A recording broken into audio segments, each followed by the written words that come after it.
topics and opinions expressed in the following show are solely those of the host and their guests and not those of W4CY Radio, its employees, or affiliates. We make no recommendations or endorsements for radio show programs, services, or products mentioned on air or on our web.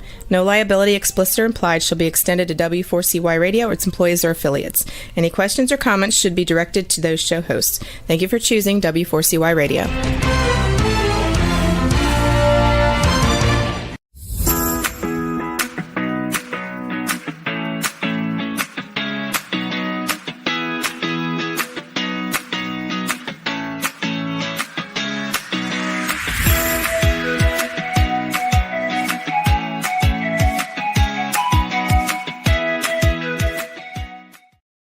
Hi, I'm Shelby Wagner. Welcome to my show, Learning to Dance in the Rain, where we have discussions about different tough topics and give impressions, examples of experiences to help you maybe with something that you're struggling with at the moment, and have a positive mindset, develop resilience, so you can move forward to a more fun and happy life. And today I'm very happy to welcome to you a state and national award-winning singer and songwriter from Central Indiana. And he's fresh here today, back from Nashville, recording his first album. Come on out, Shawn Richards, and let's have a talk. How are you? I'm doing well. Thank you for having me, Shelby. Well, thank you for being here. Appreciate it. Can you give us a little background of how you became a state and national award winning songwriter and singer? Well, I grew up, my dad was in the Air Force, so we moved around a lot, ended up settling in Central Indiana when I was 12 years old. And up to that point, the only thing I really wanted to do was be a baseball player. So I ended up getting into choir in junior high school. They had what's called the solo ensemble contest, and got into that. And I sang "Right Here Waiting for You" by Richard Marx. And from there, that was it for me. I caught the bug and started playing with a band not long after that.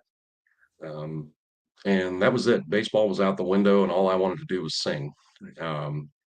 So in high school, I was doing 3 or 4 shows a week and playing all over the place in the state of Indiana. And we had the Country Music Association of Indiana back then, and ended up getting in their state level contest. And I won a number of awards that year and got to go out to the national competition in Las Vegas, and ended up getting Male Vocalist of the Year out there for that.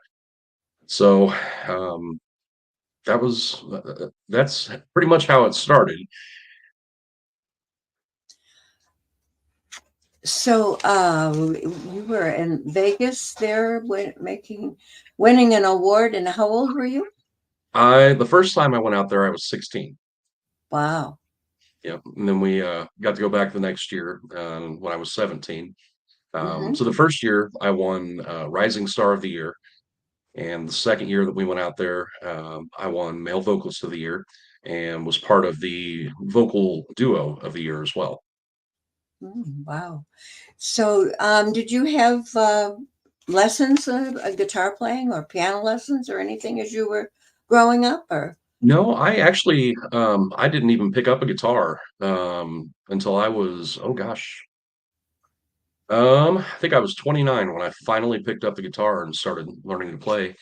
Um, I had bought one. I figured now's as good a time as any, and got a book that taught me how to play just different chords, different chord progressions, and started learning from there. I think I probably played 8 to 10 hours a day for the first 6 months. So I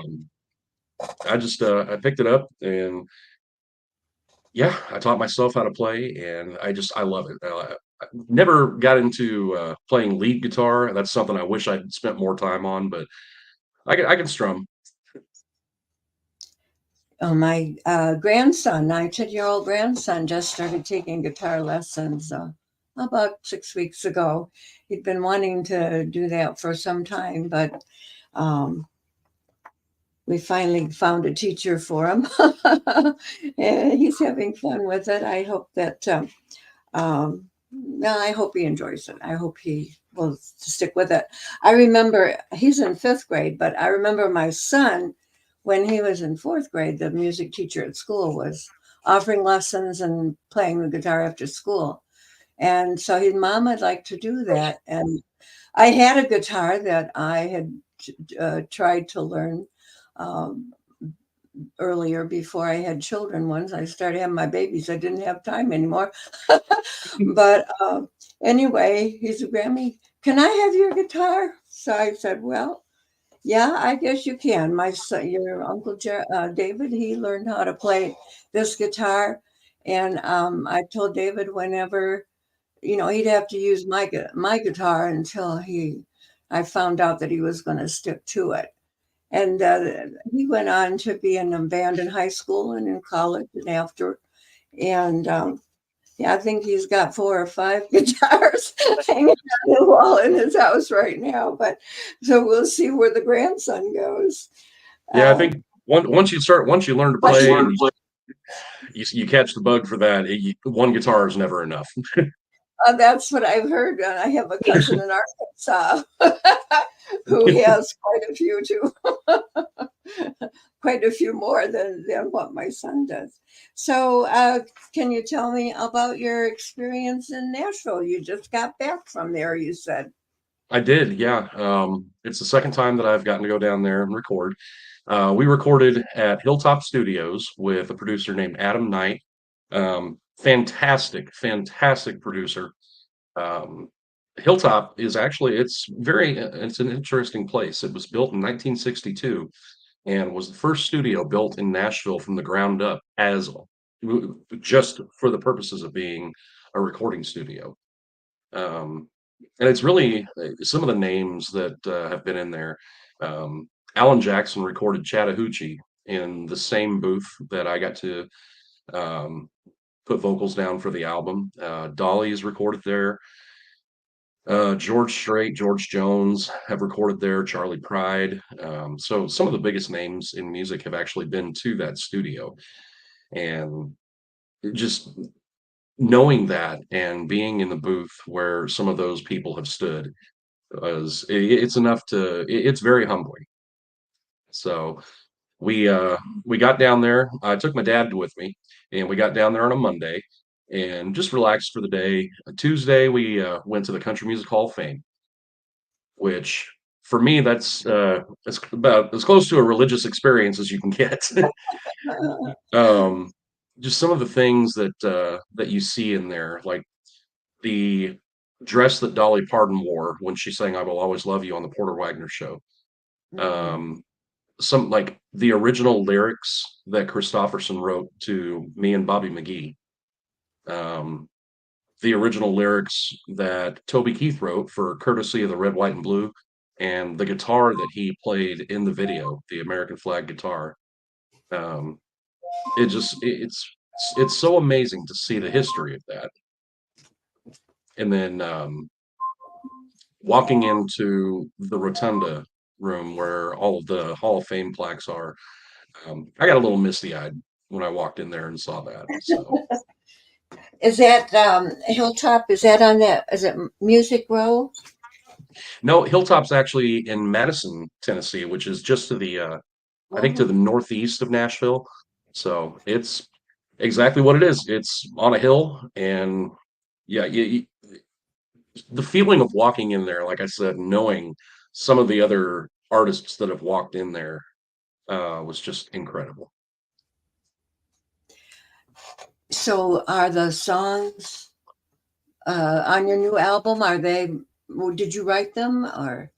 I did, yeah. There's 5 songs on the album.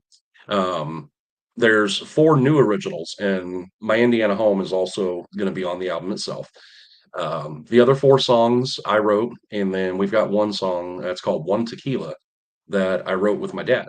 He had I grew up on stories of my dad writing songs back in high school, and he actually wrote a couple songs with a country music singer named Kenny Starr, who had a song called Blind Man Under the Bleachers back in the 70s.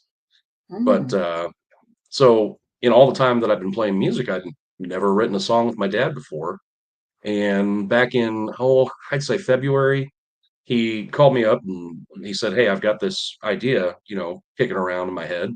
Can I send you the lyrics?" So he sent those to me, and I looked at it and I thought, this has got something. So I sat down, and in about 15 minutes, I wrote the second verse and the chorus and the bridge for the song, and I called him back and played it for him. And we just kind of picked it apart a little bit. And he said, "Okay, well, I want you to slow it down in the beginning." Um, so we did that, and by the end of the night, we knew we had a pretty good song in there. So And that was the Indiana home, or was that no, in? that was one tequila. Oh, one tequila. Yeah, Mm. But it that's says on one of the ones on the new album. it is, yes. Yeah, the lyrics, it says, and so it's one tequila, two tequila, three tequila, floor. Oh, well, that I'll be looking forward to hearing that one sometime. Oh yeah. So, what was your first song that you wrote? My very first song that I wrote was My Indiana Home. And did you write the lyrics first, or think of a tune first? Or how I do you go about writing a song? so normally I have a melody in my head, and I'll grab my guitar and I'll kind of, play around with it and go through the chord progressions and think, well, this is what I want it to sound like. And with My Indiana Home, it was more the lyrics kind of just came to me first. Because I sat there, thinking about my hometown, and I grew up in a town of 2,000 people called LaPel, Indiana, and it was always just one of those, all American small towns that people still wave to you, driving down Main Street, and the entire town shows up for the games on Friday and Saturday nights, especially during basketball season. Um, but I sat there and I thought about it, and I kind of jotted down. I said, "It's a map dot off the interstate, a place you wouldn't know. But to me and folks around here, it's a place that we call home." And I thought, that's something, and kept working with it. And it took about 45 minutes, and I had the entire song written down. Oh, wow, it was meant to be. It felt like it, yeah. And, I got home that night. I was up in Elkhart when I wrote that.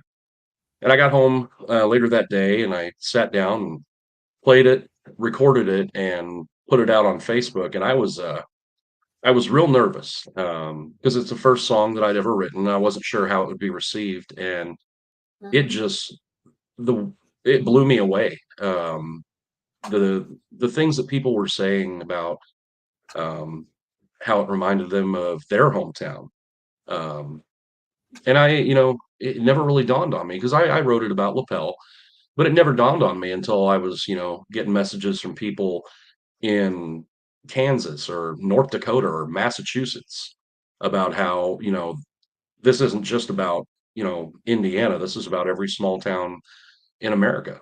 And it's a very humbling experience to have thousands of people saying that about something that you wrote. Yes, that would be wonderful. Where could someone buy that recording right now if they wanted to? Right now, it's on all streaming platforms. You can get it on Spotify, Pandora. It's on YouTube, Amazon Music, Apple Music as well. You can go on there and download it or purchase it, the single.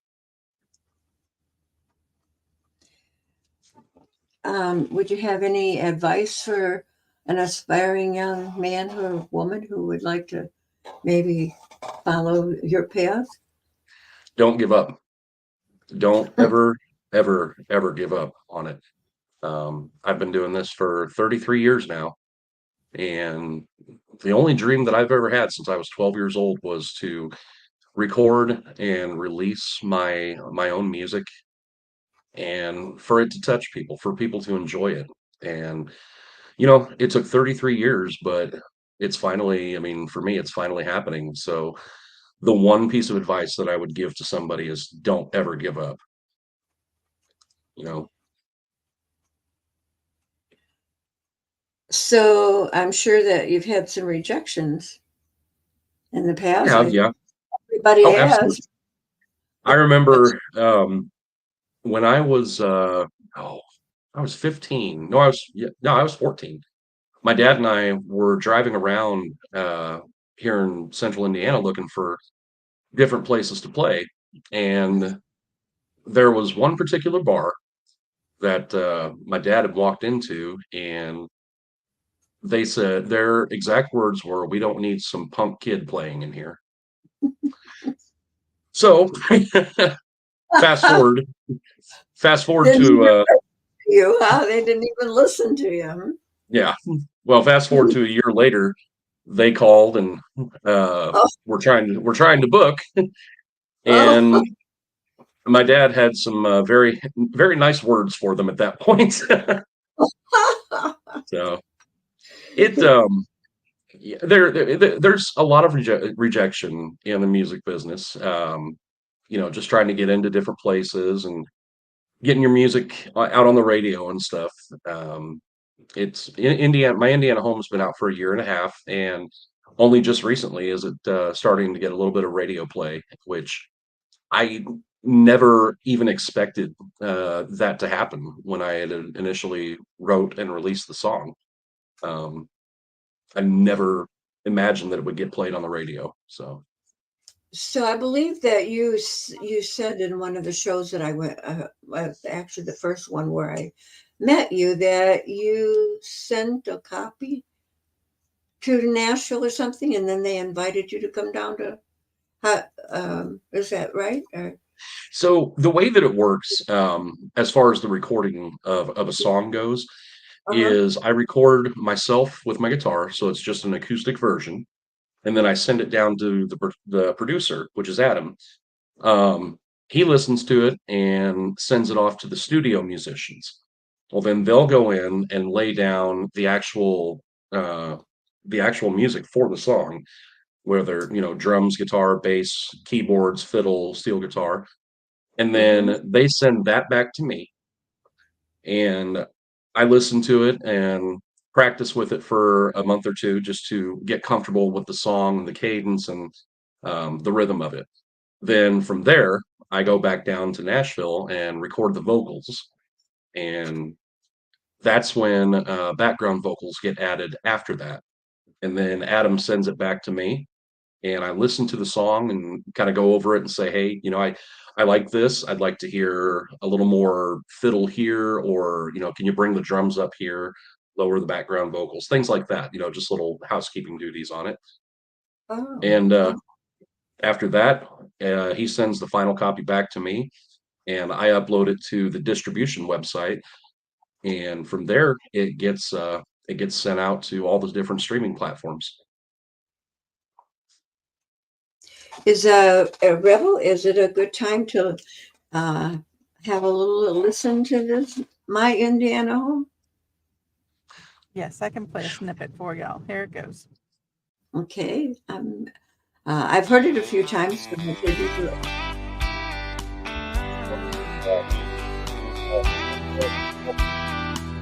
The songs that we just recorded in Nashville, and I got the copy back this morning.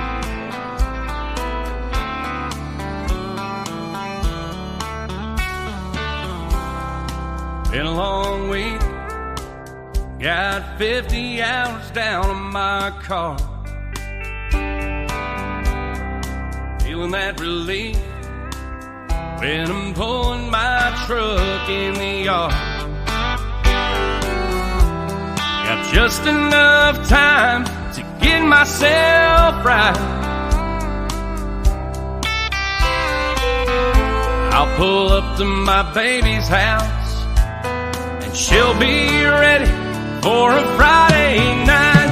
After sundown in a small town, when the crickets sound and the stars come out, we'll be cruising down them old back roads with a George Strait song on the radio.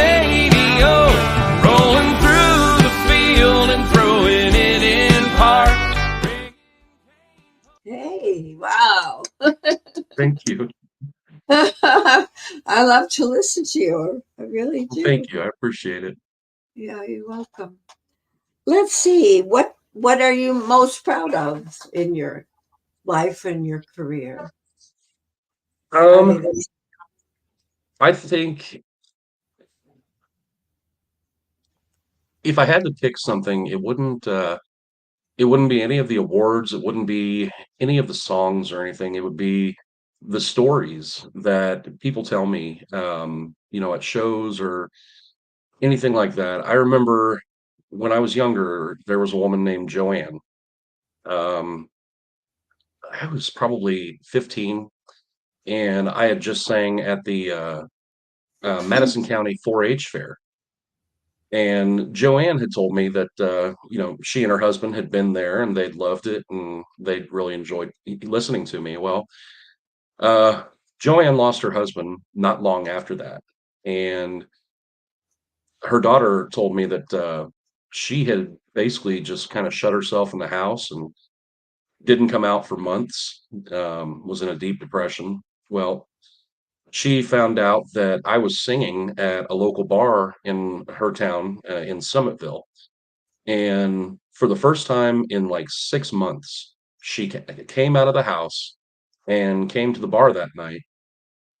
And I don't think Joanne missed a show for almost 3 years at that point. She even went out to Vegas with us. She ended up meeting her second husband at one of my shows. oh, And it's things like that, stories like that.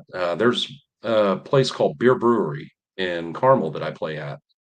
Um, one of the uh, one of the chairs at the bar has a little gold plaque on the back of it with a name, and the name escapes me right now, but it was a woman. Her and her husband had been regulars there, and she ended up passing away from cancer. And he had not come back to the brewery for a while. Well, when the night that he finally decided to come back and he walked in, I was singing "I Can Only Imagine," oh, and that was the song that they played at her funeral. That was the very first song that he heard. And I looked over and I kind of wondered why he was crying. And he told me that story, and it brought me to tears. And that for me, the stories that I hear from people and the impact that just any one song can have on a person, those are the things that I'm the most proud of. Is that my music and being able to sing something for somebody that elicits that kind of emotional response, that's something I'm proud of. yeah, that's very good. Um, I well, I was a music teacher in elementary school, and I every year I had I was in two different buildings, well, three actually, but we had a talent show Mhm. for the children. So I had auditions for him, and I had a second grade boy who came out, and he got up there on that stage, and he sang, "I got friends in low places," and that was the first time I heard that song actually, and I was a little. Oh my God, goodness, I didn't know if a second grader, 6-year-old, 7-year-old little boy should be singing that song, but he was so darn good. And so he was in the show, and I think he was a showstopper. I think he really took the show that night. But I remember that 30 years later. I mean, he could have been you. I mean, Oh, when I was here and think about it. But those are the things that you remember, and absolutely. Yeah. that's what's important. Is that's why we do it, right? Oh, yeah. Right. How about nerves? You have any nerves problem? Oh, What do you think about that? not anymore. Not Yeah. anymore. Oh, well, I mean, I was a little nervous when I first stepped into the booth this last time, Oh yeah. um, into the recording, because for me, it was like, okay, this is finally happening, recording an album here. But as far as during shows, I don't get nervous anymore. Mostly because I know almost everybody that's in the audience at this point.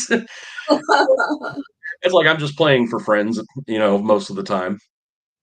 Well, that first time I saw you there, the American Legion was full that in Oh, the big yes. room that night, and I thought, oh my, I was quite impressed with the turnout and the size of the room and everything. And then when you started singing, I thought, well, golly, that's why.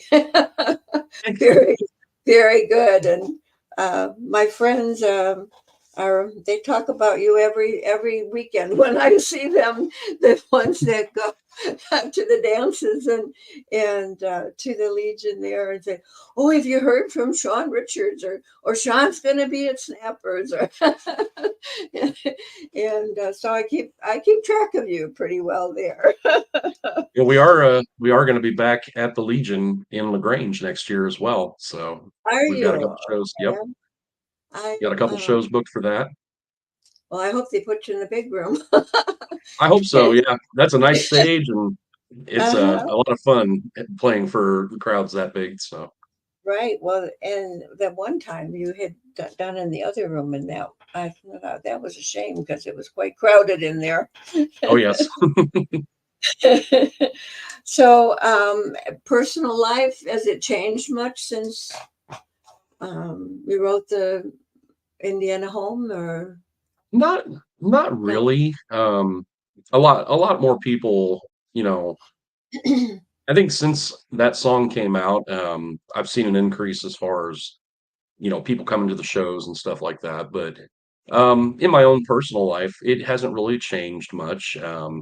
There's been a couple of times where, you know, I've actually gotten recognized, like, "Are you Shawn Richards? Do you sing My Indiana Home?" Like, "Yep, that's me." So Yeah. that's always a fun experience though, when somebody recognizes you just off of that. Right. Right. I have a story about that too, but I don't think I'll get into it right now. How do you think your music stands out in today's um, I music think scene? for me, I look at my music as more traditional country than a lot of today's stuff that's on the radio. Um, I mean, a lot of the stuff that you hear on today's country radio would have been played on rock stations back in the 90s. Um, and I think for me, when I first talked to Adam and we were talking about what kind of sound I wanted for my music, I told him, very traditional 80s, 90s style kind of country music.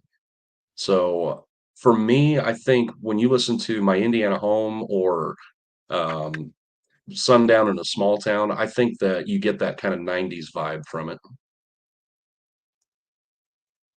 Isn't it hard? Well, I don't know. It used to be country music and popular music, and I don't know if rap was out yet, but there was jazz and all these differences. Today, I seems like there's a blend of the popular and country. Am I right about that, or It is really there? does. Yeah. Yeah.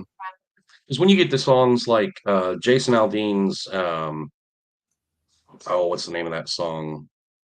Dirt Road Anthem, where he kind of mixes that traditional country sound with a little bit of a spoken style, almost rap.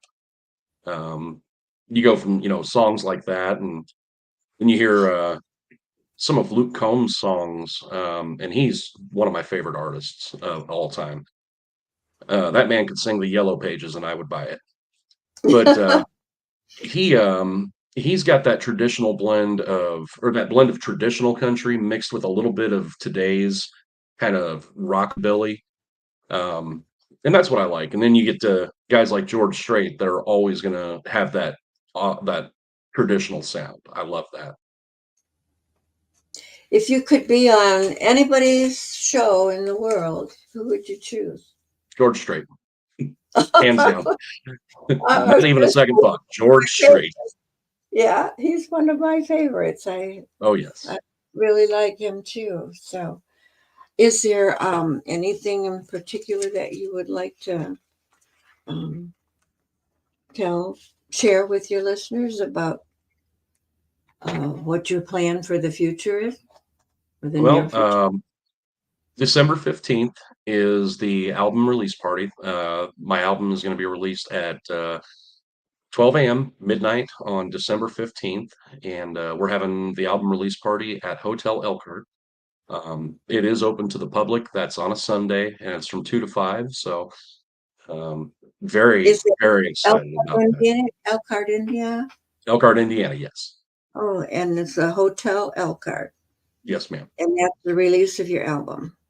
Yep. Oh, all And we'll right. have And the actual physical copies of the CD there, and I'll be signing those and singing all the songs that are going to be on the album, and uh-huh. then also going to be singing a couple of new originals that are going to be on the second album, which the plan right now is to spend most of the next 6 to 8 months doing a lot of songwriting.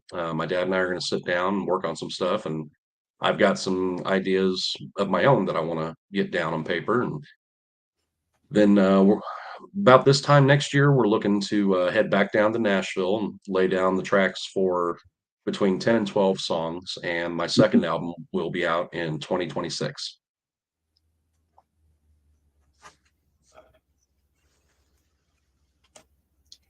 So so the release party, I can invite everybody, Oh, all my friends, absolutely. all your fans. How do you connect with your fans, by the way? I was wondering. A Keep lot them of in. it, social media has, I mean, it's one of the biggest curses and one of the biggest blessings for our society. Because through my Facebook page, I put all of my events on there and able to stay in touch with everybody and let them know I'm going to be in Howe this weekend or Elkhart here, LaGrange this weekend. Minnesota, I go up there a couple of times a year and play up there. And we've got a bunch of friends that like to come out and have a good time at those shows. So, yep, through Facebook and also my website, which is ShawnRichardsMusic.com. Um, there's different photos and events on there and links to the songs as well. So And is it just Shawn Richards on Facebook? it's Shawn. If you go to Facebook and you type in Shawn Richards Music, Okay. it'll pull up my my artist page and everybody's able to follow it from there. Okay, and you keep it up to date, right? Oh yes. Okay. Do you have any particular message that you are wanting to relay to your listeners when you sing? When I'm singing, Well, or in general. I just want to say thank you to everybody that comes out to the shows, that listens to the songs, that downloads them. Everybody that's bought T-shirts and hoodies and everything else. I thank you from the bottom of my heart. This has been my dream for 33 years, and to see it coming to life now and having everybody be a part of it is just. I keep using the word, but it's just so humbling and such an amazing feeling. I always tell people I don't have fans. I have friends and new friends that I make at every show, and I love that. So, getting back to the nervous stomach, or let's see here, I saw. Do you have any? I'm sure you have self-doubt occasionally. Everybody has some. So Oh how yes. do you get yourself revved back up? I think Or do you for not ever me, get a lot of times that self-doubt kind of creeps up sometimes. Like if there's a small crowd somewhere, it kind of sticks with you. Like well, maybe people are getting tired of listening to me. Um, yeah, like that comes into my head sometimes. But for me, I've always said that, I've played for crowds of 3 and I've played for crowds of 30,000. And whether it's 3 or 30,000, I still love the music. I still love to get up there and sing my songs and sing everybody else's. I've got a tattoo on my arm right here that says, "Still be doing this if I wasn't doing this." It's a picture of a microphone. Those are some lyrics from a Luke Combs song called "Doing This." And he said in the song, he said, "Someone asked me once in an interview what was growing up like, where'd you go to school, and what would you do if you weren't doing this?" Well, You know, go ahead. I'd still be doing this. I love getting up on that stage and standing there and watching people smile and sing along and react and dance, and there's no other feeling like it. So, do you ever look out there and see them not smiling or not? Yeah, they're actually. I was doing a show at Snappers in Elkhart this last weekend, and I was singing a song, and I looked out, and there was this woman just crying her eyes out, and the bartender looks at me and says, "No." So apparently, that song had brought back some personal memories for this woman, and the bartender, bless her heart, she's like, "Shawn, stop singing that song." So that's what you meant, was to stop singing that Yeah. particular. So I cut that one off and moved to the next one real fast. I like the way you go from one song to another without much of a break in between. Yes, Yeah, I like to keep the energy going like that. right. And there's one local singer who he's really good, and but his banter in between the songs drives me nuts. Oh, And not just me. I know, other friends. Gee, I sure wish he would get a better what do you call it, monologue going in between the songs, or just oh stop yes. doing that altogether and just blend his songs a little bit better. But you do a really good job with that, and I appreciate that a lot. Thank you. You're very welcome. Let me see here. I'm thinking here. Uh, I think you said who your favorite singers were. Is there any other person who has been a big influence or on your life? I see your Um, father must have.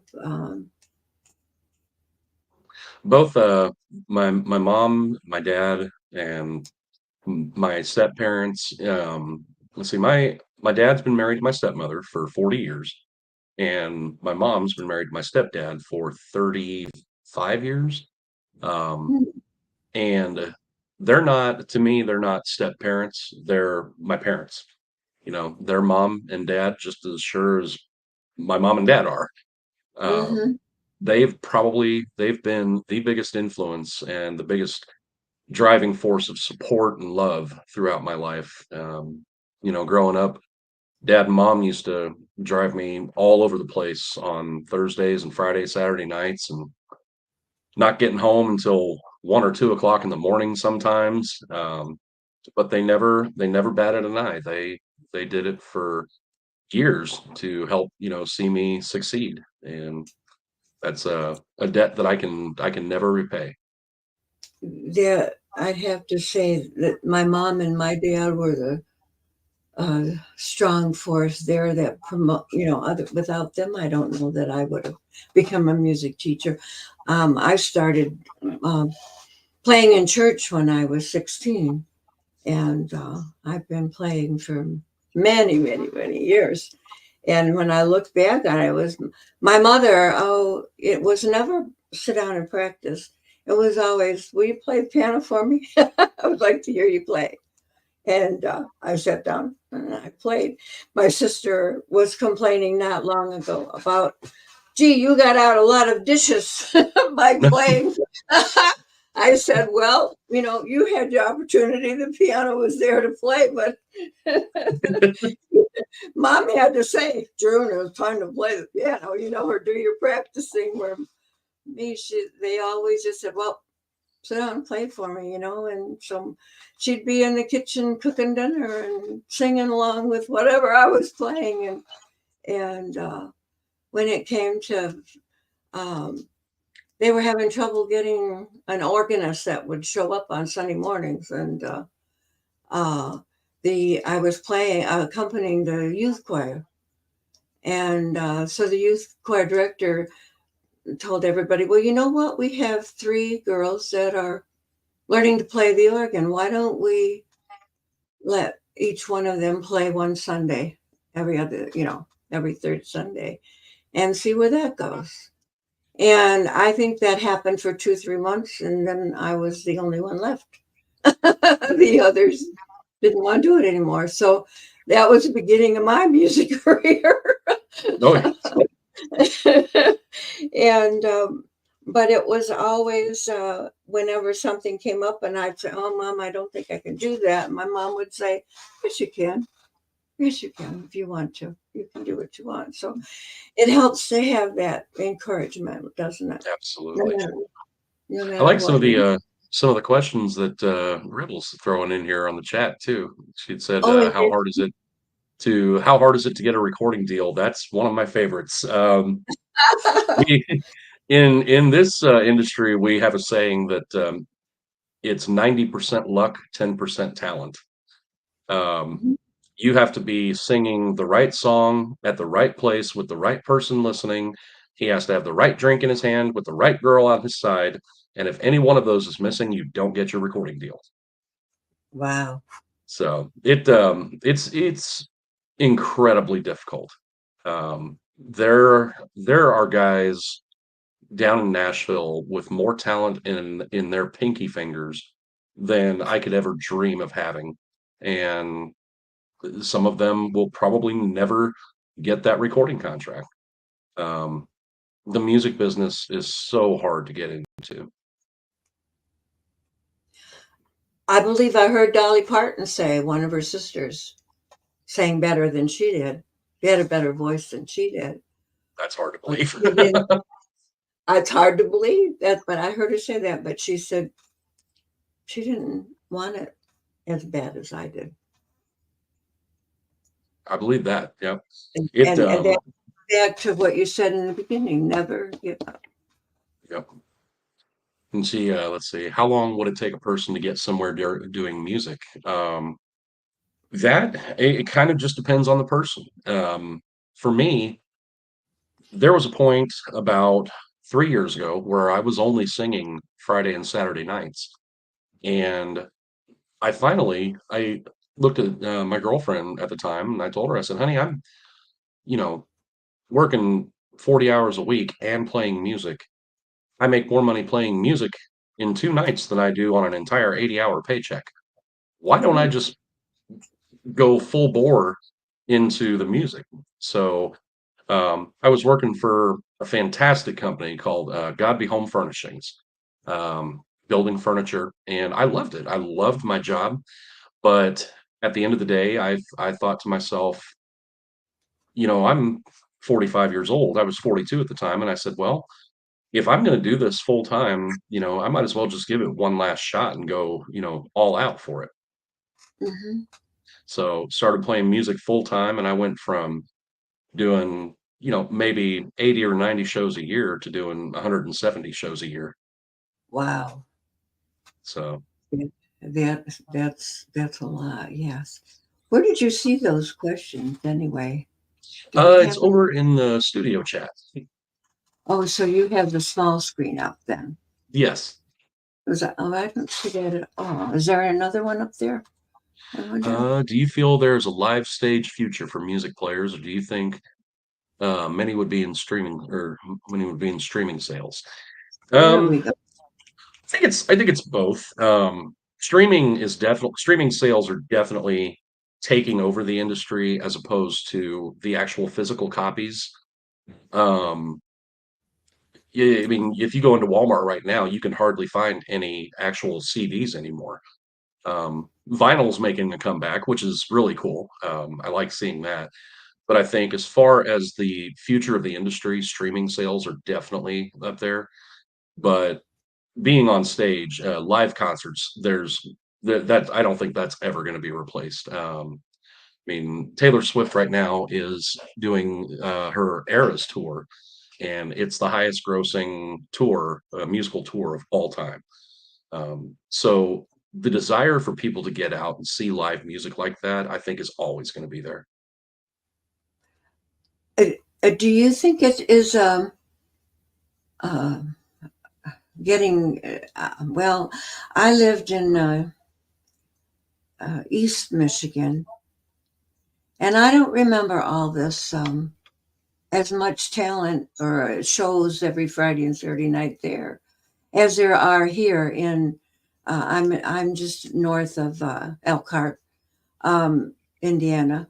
Um, but this area seems to have a lot of talent, a lot more than, well, my friend said, didn't remember up in Kalamazoo having as much talent as they have down in this northern Indiana, southern Michigan area. Do you find it more popular in this rural area than in the urban ones? I think so, and especially down here where I live in the Madison County area. Um, just to the west in Noblesville, Steve Warner is from Noblesville. And then we had Joey and Rory Feek, two country gospel singers. Um, we lost Joey a few years ago, but we've got that. We've got the Gaither Gospel Group. They're based right there in Alexandria. A friend of mine, a guy that I went to high school with, Doug Anderson, he is a Dove Award winner and a Grammy nominee. Has had a fantastic solo career, and he plays with Ernie Haas at Signature Sound.